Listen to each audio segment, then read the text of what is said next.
गांव की एक महिला जब अपने पैरों पर खड़ी होती है तो उसका असर सिर्फ उसकी जिंदगी पर नहीं बल्कि पूरे परिवार और पूरे समाज पर दिखाई देता है। इसी सोच के साथ देश में स्वयं सहायता समूह यानी सेल्फ हेल्प ग्रुप ग्रामीण महिलाओं के आर्थिक सशक्तिकरण का बड़ा माध्यम बन चुका है। बचत से शुरू हुए ये छोटे समूह अब लाखों महिलाओं को अपना कारोबार शुरू करने, बैंक से जुड़ने और आत्मनिर्भर बनने का रास्ता दिखा रहे हैं। साल 2026 में यह अभियान राष्ट्रीय ग्रामीण आजीविका मिशन यानी NRLM 2.0 के नए चरण में पहुंच चुका है, जिसका लक्ष्य है देश की 6 करोड़ ग्रामीण महिलाओं को लखपति दीदी बनाना। लेकिन सवाल है कि SHG काम कैसे करते हैं, इसमें जुड़ने के नियम क्या हैं, सरकार से कितनी आर्थिक मदद मिलती है और अपना व्यवसाय शुरू करने के लिए कितना लोन मिल सकता है। इस खास रिपोर्ट में जानिए स्वयं सहायता समूह से जुड़ी पूरी जानकारी।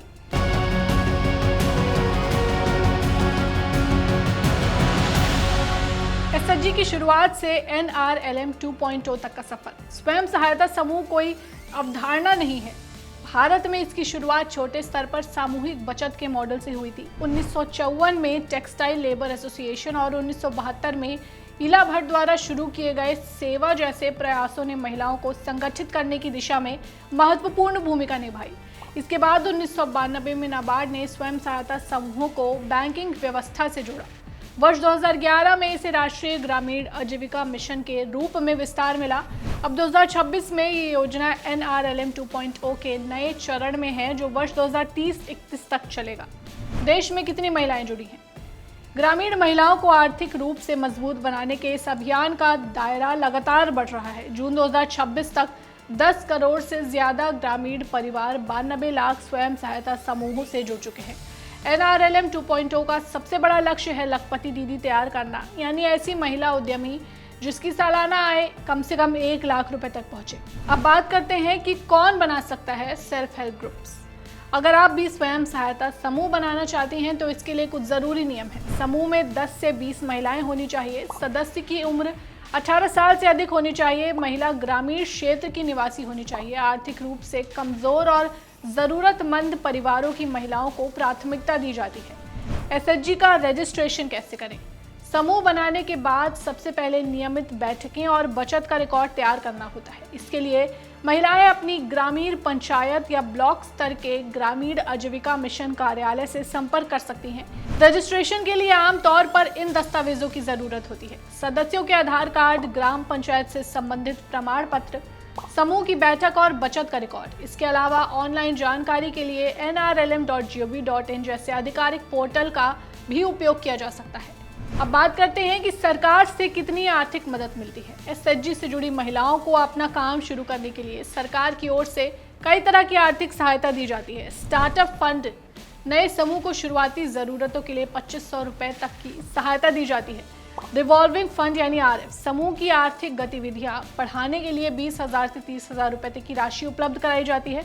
कम्युनिटी इन्वेस्टमेंट फंड, व्यवसाय शुरू करने या बढ़ाने के लिए समूह को 2.50 लाख रुपए तक की सहायता मिल सकती है। SHG को कितना बैंक लोन मिल सकता है? सरकार ने महिला समूहों के लिए बैंक लोन की प्रक्रिया को भी आसान बनाया है।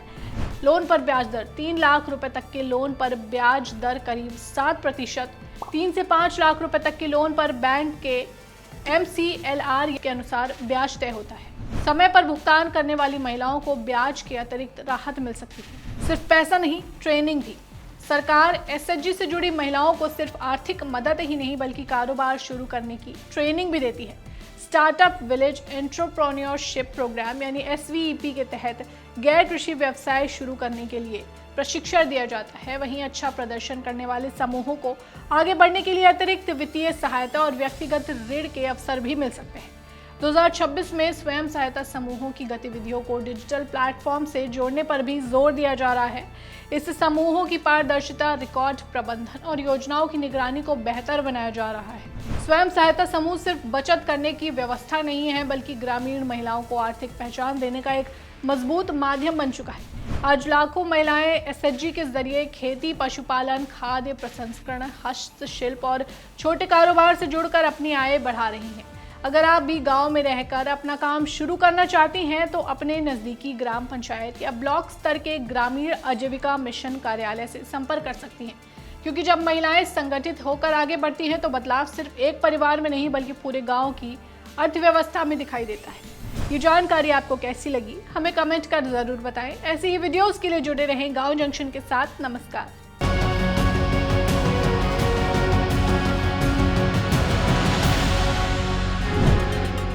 गांव जंक्शन को सभी सोशल मीडिया प्लेटफॉर्म्स पर फॉलो करें। व्हाट्सएप चैनल और जीमेल आईडी पर भी संपर्क साध सकते हैं।